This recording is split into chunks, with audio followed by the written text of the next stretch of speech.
after having seen the proteins, next is cyclins. So I want us to look at the cyclins and cyclin-dependent kinases. Cyclins.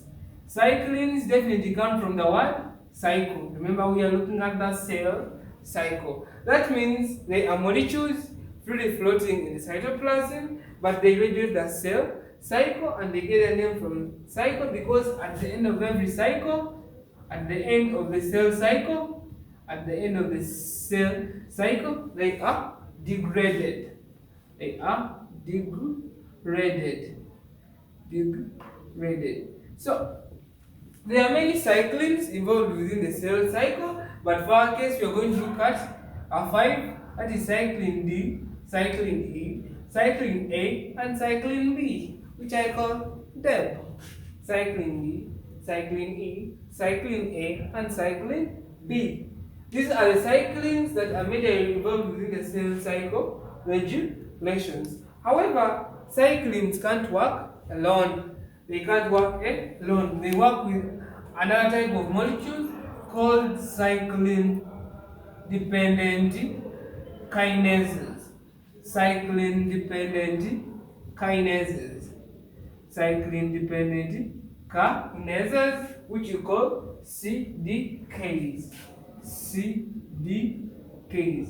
And when you are looking at the receptor tyrosine kinases, we say that kinases are enzymes that have the ability to phosphorylate other molecules. So the cell cycle is regulated by CDKs, and we have CDK1, we have CDK2, we have CDK4, and we have CDK6.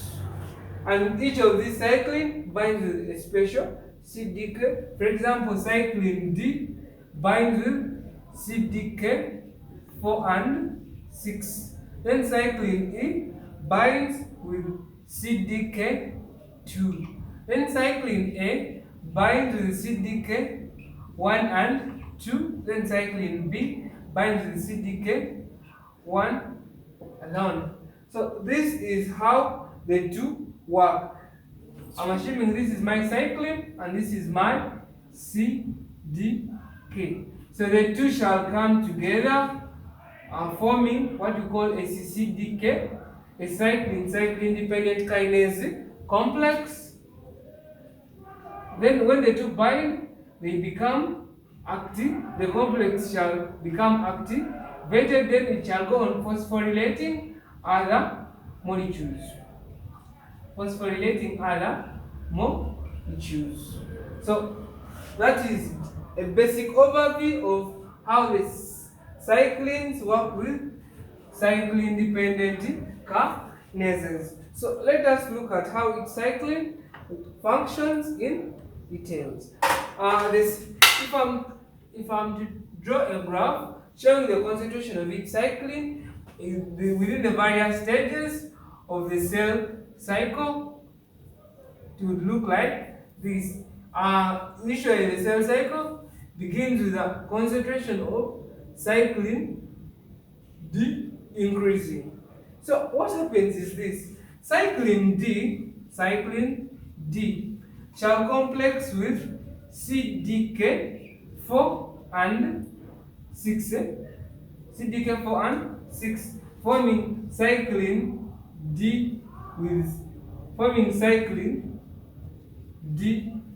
CDK4 complex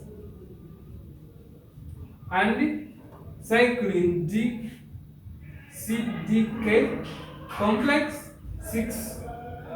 This is also a complex. So these two complexes, as you said, whenever they two bind, they form a complex, which complex will then be activated. These two complexes shall then go and activate and phosphorylate the RB protein, which you call the retinoblastoma protein.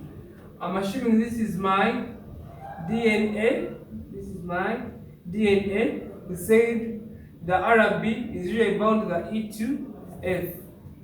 So whenever this RB protein is phosphorylated, in fact, the complex hyperphosphorylates the RB protein, it shall lose its grip on the E2F protein. What does that mean?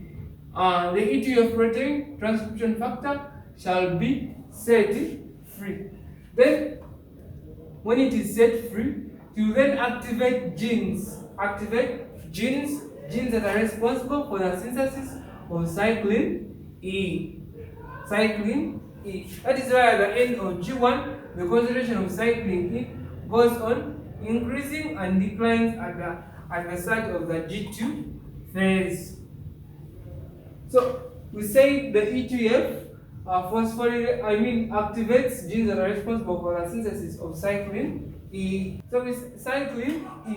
We say cyclin E complexes with CDK2 forming a CDK complex. The cyclin dependent kinase complex. Then this complex will play various roles. Number one, it will phosphorylate the P27 keep one, which is an inhibitor for the synthesis of cyclin A. Then on top of that, this complex shall tell the cell, it shall activate various genes that will tell the cell to start manufacturing what we call the pre-replication complexes. Manufacture of what we call the pre-replication complexes. The pre-replication complex. Then this cyclin A, we say cyclin A binds with cyclin with CDK2. Then it will be this complex, which will be a complexion of both these ones that will tell the cell to enter the AC phase. That is why if you have to look for graphs, the concentration of cyclin A increases up to until at least mid G2 phase. So it will be this that will tell the cell to enter the AC phase. Remember, we said in the S phase, it is where we shall have manufacture of the mean replication of our DNA. Then on top of that, this cyclin E, we say it is responsible for the manufacture of pre-replication complexes. Then this complex, cyclin A, will displace cyclin E. It will displace cyclin E, still forming further complexes with CDK2. Then what is the role of this new complex? It will make sure that it will stop the manufacture of pre-replication complexes. It will stop the manufacture of pre-replication complexes. For those of you that don't know, the pre-replication complex is the one that is responsible for the initial DNA replication at what we call the ORIC, or the origin of replication. It is where it will first attach, activating various transcription factors. Then the process of DNA replication will start. So cyclin E is responsible for the manufacture of pre-replication complexes. Then cyclin A complexes with CDK1, telling the cell to stop manufacturing those pre-replication complexes, especially at the end of the AC phase. Then on top of that, cyclin A still shall bind with CDK1. Then this complex is very important because it will stabilize the complex of cyclin B and CDK1.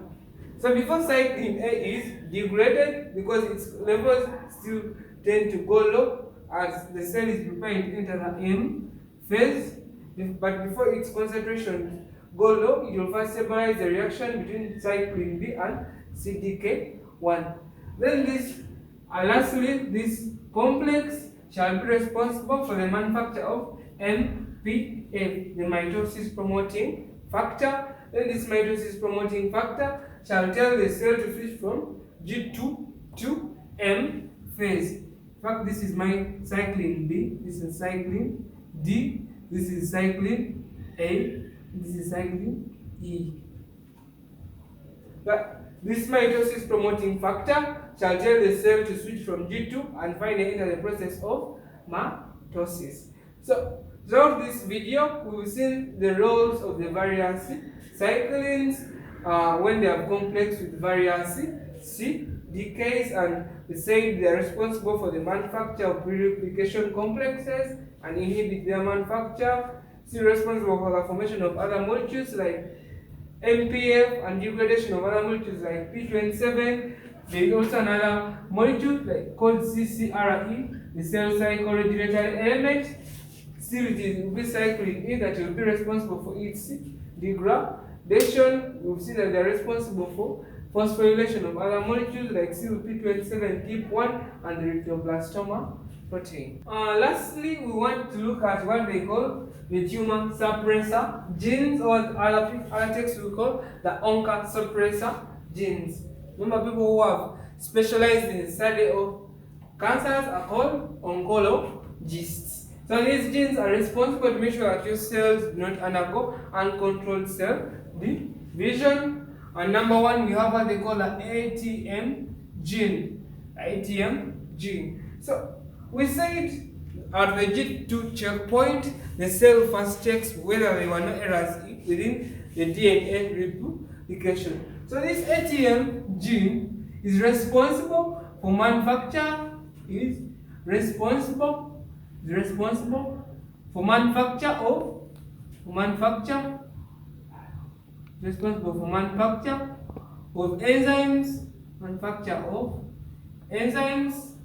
of enzymes, to proofread the DNA.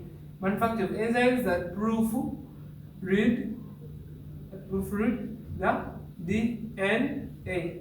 That is the ATM gene. It is responsible for the manufacture of enzymes that proofread the DNA. Assuming there are any errors, then it will activate what we call the P53 gene. The P53 gene, or what they call the guardian of the genome. The guardian of the genome. The guardian of the genome.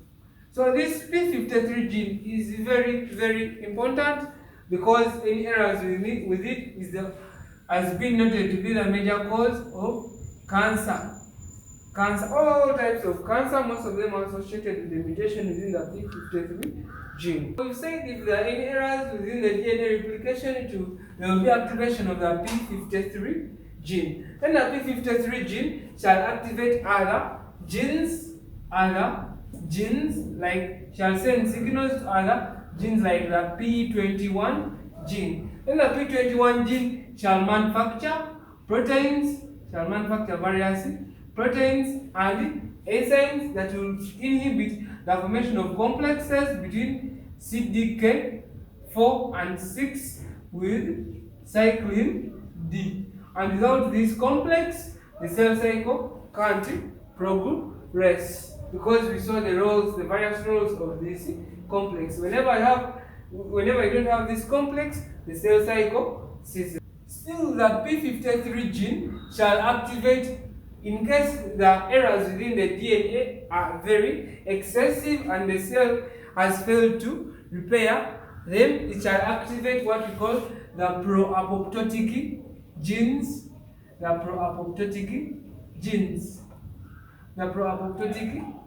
These ones include Ig, there is a gene they call Bax.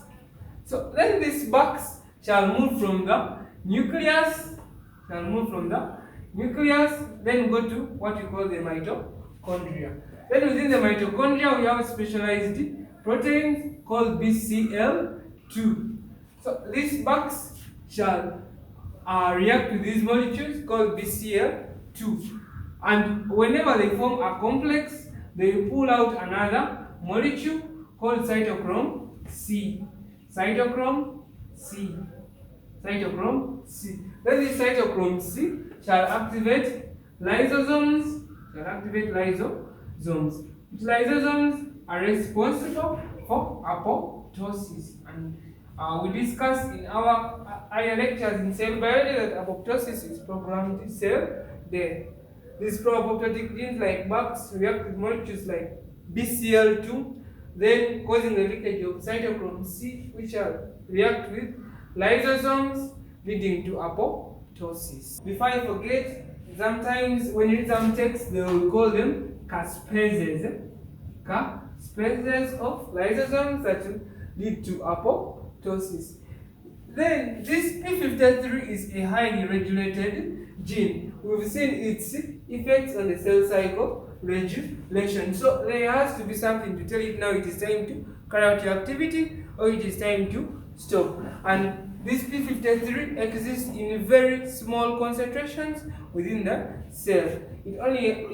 Its concentrations go on increasing when there is an error within DNA replication. This P53 is regulated by what we call the MDM2 gene. So this MDM2 gene is responsible for the manufacture of a protein called the E3 ubiquitinol